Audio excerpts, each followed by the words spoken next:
चुनाव आयोग ने सुप्रीम कोर्ट के तय समय सीमा से एक दिन पहले ही स्टेट बैंक ऑफ इंडिया से मिला इलेक्टोरल बॉन्ड का डेटा अपनी वेबसाइट पर अपलोड कर दिया है। ये डेटा सार्वजनिक होते ही सबसे ज्यादा चंदा देने वाली कंपनियों के नाम सामने आ गए हैं।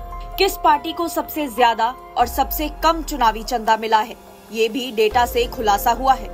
चुनावी चंदे के आंकड़े 12 अप्रैल 2019 से 11 जनवरी 2024 तक के हैं। लिस्ट से सामने आया है कि लॉटरी किंग मार्टिन सेंटियागो ने सबसे ज्यादा 13,068 करोड़ का चंदा दिया है। मार्टिन की company future gaming and hotel services ने ये बॉन्ड 21 अक्टूबर 2020 से जनवरी 2024 के बीच खरीदे। मार्टिन की कंपनी के खिलाफ लॉटरी रेगुलेशन एक्ट 1998 के तहत आईपीसी के तहत कई केस दर्ज। Future gaming and hotel services private limited को 30 दिसंबर 1991 में बनाया गया था। ये कंपनी सिक्किम, नागालैंड और पश्चिम बंगाल समेत पूरे देश में लॉटरी के टिकट बेचती है। Future gaming and hotel services के खिलाफ प्रवर्तन निदेशालय ने 23 सितंबर 2023 को कोर्ट में चार्जशीट भी दायर की थी।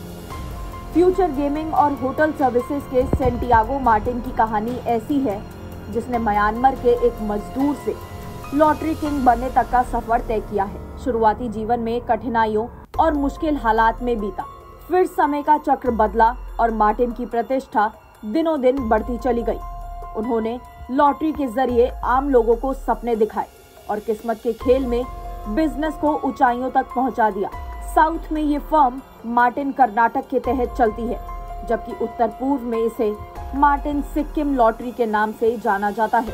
मार्टिन चैरिटेबल ट्रस्ट की वेबसाइट में जो जानकारी दी गई है, उसके मुताबिक शुरुआती दौर में मार्टिन म्यांमार के यांगून शहर में मजदूरी करते थे। इसी पैसे से वो अपना परिवार का भरण पोषण करते थे। बाद में वो इंडिया वापस आ गए और 1988 में उन्होंने तमिलनाडु में अपना लॉटरी बिजनेस शुरू कर दिया। कोयम्बटूर में रहते हुए उन्होंने धीरे धीरे कर्नाटक और केरल की ओर विस्तार किया। बाद में वे सिक्किम, मेघालय, अरुणाचल प्रदेश, पंजाब और हरियाणा में भी काम करने की अनुमति हासिल कर ली। आम लोगों की आशाओं और सपनों पर टिके साम्राज्य ने उन्हें अपार धन और प्रभावशाली शख्स बना दिया। कंपनी के मुताबिक मार्टिन ने लॉटरी बिजनेस में 13 साल की उम्र में कदम रखा था और पूरे देश में लॉटरी के खरीदारों और विक्रेताओं का एक बड़ा नेटवर्क खड़ा कर लिया। कंपनी वेबसाइट ये भी बताती है कि मार्टिन को कई बार देश में सबसे ज्यादा टैक्स पेयर्स का खिताब मिला। जब साउथ इंडिया में बिजनेस की बात आती है तो कुछ ही नाम ऐसे हैं जो विवादों और चर्चाओं में बने रहते हैं। एक नाम मार्टिन का भी है। उन्होंने कोयम्बटूर में लॉटरी एजेंसीज लिमिटेड की स्थापना की, जिस चीज ने उनके नाम लॉटरी मार्टिन और उनके बिजनेस को घर घर तक पहुंचाया। वो 2 डिजिट की लॉटरी का क्रेज था जिसने कुछ समय में ही इस क्षेत्र में धूम मचा दी।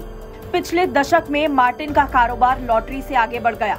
कोयम्बटूर के पास मार्टिन होम्योपैथी मेडिकल कॉलेज और अस्पताल, एसएस म्यूजिक, एक टेलीविजन संगीत channel, MNC property development, Martin Nanthavanam apartment और Lima real estate private limited जैसे नाम से व्यवसाय शामिल हैं। मार्टिन की कंपनी उन 13 राज्यों में 1000 से ज्यादा कर्मचारियों के होने का दावा करती है जहां लॉटरी वैध है।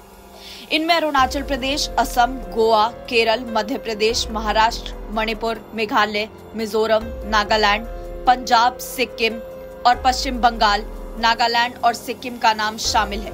यहाँ फ्यूचर एकमात्र लॉटरी वितरक है। एनबीटी ऑनलाइन की रिपोर्ट।